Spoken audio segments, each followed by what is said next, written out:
Hello friends, my name is Bahroz and welcome to my channel. In today's video, I will share with you 5 critical tips with regards to how you can go about acing your interview. Now, given I coach numerous candidates on how to ace job interviews, how to land their dream job, I've repeated seen while coaching those candidates and in other circumstances as well, people making these mistakes on regular basis. So I thought it would be nice for me to make a list of those mistakes and cover them in a video. Now, I have a longer list of mistakes that people make, but I think these 5 are very critical, or I should say if you are able to fix these 5, there's a good chance you will increase your chances of success in an interview and be able to land that dream job. Now, make sure you stay till the end because all these 5 are equally important. So I highly recommend you check them all out. And what I will do is I will also leave a bonus tip towards the end of this video as well. So hence make sure you stay tuned till the end of this video. Now the first tip is very critical and it is to do with how you should go about scheduling your interview. Now typically the mistake that candidates do is when they are given an option, like these are the 3 dates you can pick for your interview. Let's say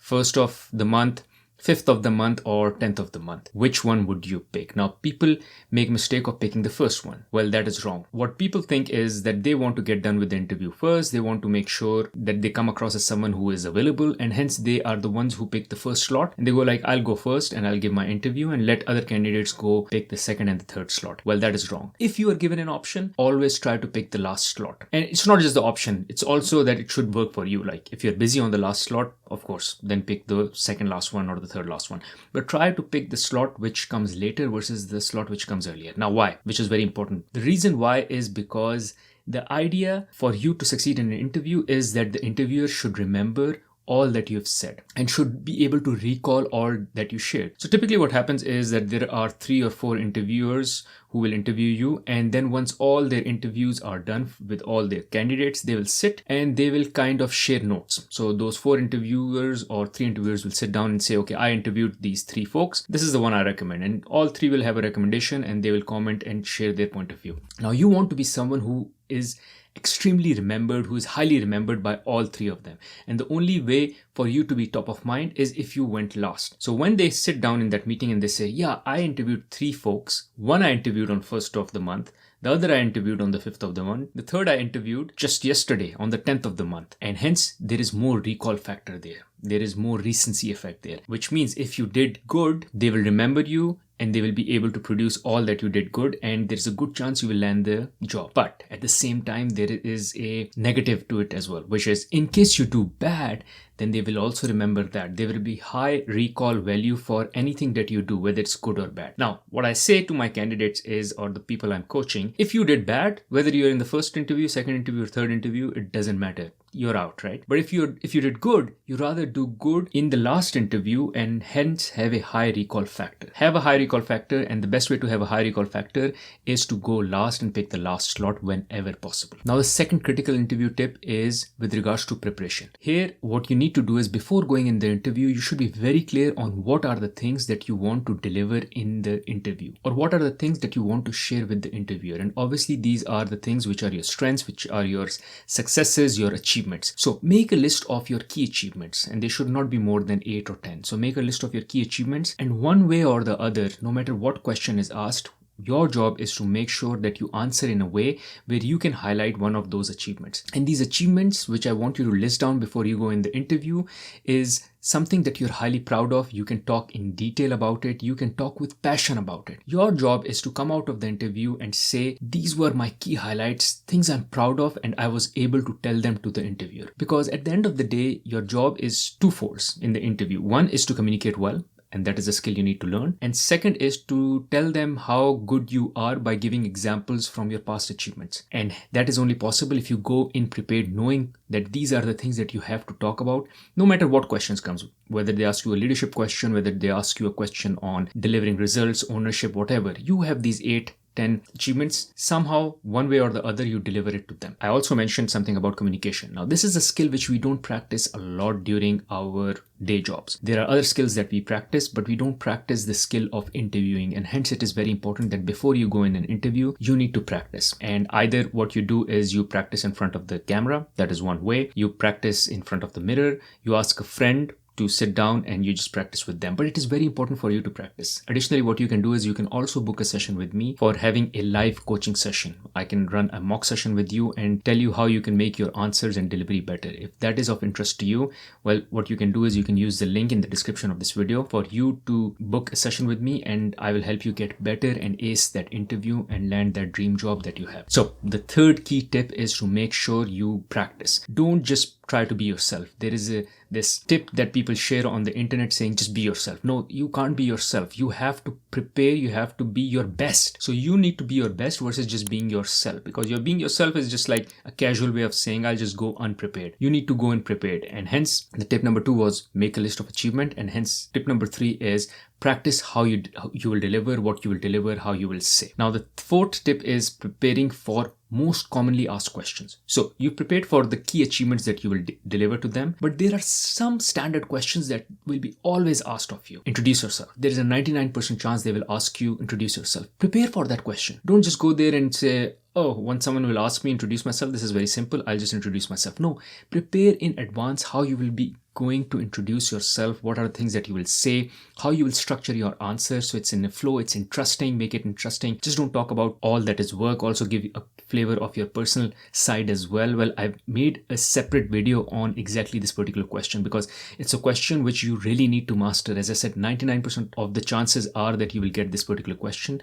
So you need to go in prepared with this question. And second thing is this question would be the first question that will be asked of you. So you really need to ace this, because if you ace your first question, it's a good chance that you will set your rest of the interview in a way where you will be off to a success in the interview. I will leave the link to that particular video in the description of this video, or you can check it out in the playlist, which is how you should go about introducing yourself. So go in prepared. This is one. Other questions that you can expect is, why are you leaving this current job that you're doing? Or why do you want to join our company? Or why are you interested in the role that you've applied for? There would certainly be a question about delivering results or ownership, or there would be certainly a question about collaboration, because these are key common traits that the interviewer would be looking for, or for that matter, anyone who's hiring you would be looking for. So make sure you know what are the at least top 8 to 10 questions that would be certainly asked of you. Another one which is very, very important is towards the end of the interview, they will go like, tell us if you have any questions for us, which is a reverse interview setup. So I've also made a separate video on what kind of questions you should be asking. This is also a very critical part of the interview.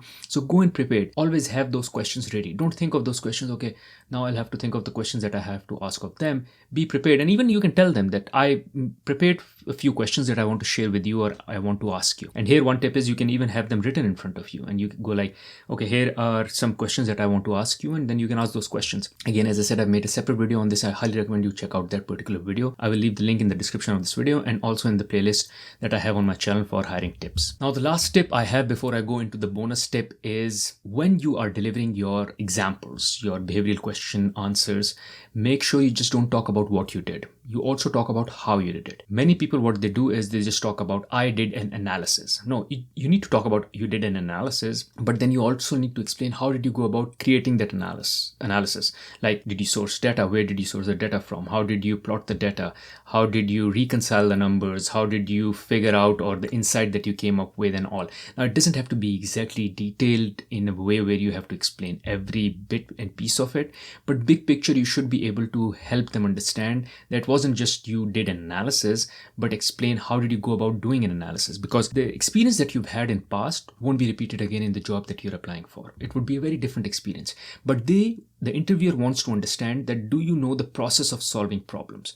And you go like, yes, I know the process of analyzing information, not just by saying I will analyze the data, because you can simply go by saying, oh, there was a problem and I fixed it. Well, I know you fixed it. Obviously you fixed the problem, but I want to understand as an interviewer, how did you go about fixing the problem? What were the steps you took? Okay, so first I analyzed the data. This is what I did to analyze the data. Second was I gathered the team together and we ran a brainstorming session. In the brainstorming session, we came up with different options and we listed the best option at the top all the way to the least probable or least likely option. And then we went with the top one because it was the best option possible. You have to talk about the how as well, not just by saying, I ran a brainstorming session. But how did you run a brainstorming session? I gathered all the key stakeholders together. Then I went about presenting the information. Well, yes, but how did you go about presenting the information? I put everything in the one-page document, so it is very concise, simple, and easy to read and also to digest. And then I shared it with my team on an email, let them read it, and then I set up a meeting with them and told them if they have any questions on the proposal I have. They had certain questions. So go talking about a story, how you did it. Now here it is also important that when you tell the story, you also tell it in a flow. What I essentially mean is one action should flow to the next action. That action should flow to the next action very seamlessly. Like the interviewer can predict, oh, okay, this is coming next. This should be coming next. Oh, now he's done the analysis. Now he will be sharing the analysis. So the interviewer should be able to predict what is coming next. It should be that easy and that simple. Now let me talk about the bonus tip, which is $1 million tip. What I want you to do is whatever you want to deliver in an interview, I want you to write down in a piece of paper in bullet format. It should be in one piece of paper, which should be in front of you when you go in a specially or primarily in a video interview. It should be in front of you. Now when the interviewer is asking you questions, pretend whenever you are asked a question as if you're writing on that piece of paper. What it does is that it tells the interviewer that you are taking notes. And when you start delivering the answer, you have permission to look down because you took some notes. So in mind of the interviewer, you have some notes written down, fresh notes written down, which you are referring to. Although those are not fresh notes, those are notes that you took already from before. So you have access to all the information with you there.